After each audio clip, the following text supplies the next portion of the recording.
সবুজে ঢাকা কলকাতা পজিটিভ বার্তার বিশেষ উদ্যোগে বৃক্ষরোপণ কর্মসূচি পজিটিভ বার্তা নিউজ। 30শে জুলাই পজিটিভ বার্তার কলকাতা অফিসের উদ্যোগে এবং ডক্টর মলয় পিট মহাশয়ের অনুপ্রেরণায় কলকাতার বিভিন্ন প্রান্তে আয়োজিত হলো একটি বিশেষ বৃক্ষরোপণ কর্মসূচি। সবুজ শহর গড়ার লক্ষ্যে এই উদ্যোগে অংশ নিলেন পজিটিভ বার্তার সদস্যরা, পরিবেশপ্রেমী নাগরিকবৃন্দ এবং কিছু স্বেচ্ছাসেবী সংগঠনের প্রতিনিধিরা। ডক্টর মলয় পিটের কথায়, গাছ লাগানো শুধু একটি পরিবেশ রক্ষার দায়িত্ব নয়, এটি ভবিষ্যৎ প্রজন্মের জন্য একটি জীবনের বার্তা।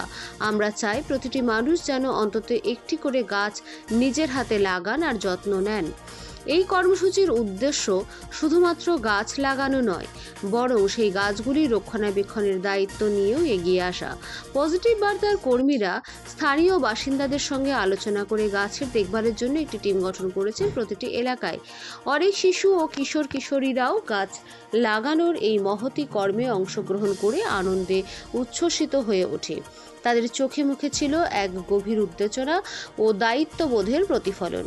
এই উদ্যোগের মাধ্যমে পজিটিভ বার্তা আবারও প্রমাণ করল সমাজের ইতিবাচক পরিবর্তনের পথে তারা শুধু কথা নয়, কর্মের মাধ্যমেও বিশ্বাস রাখে।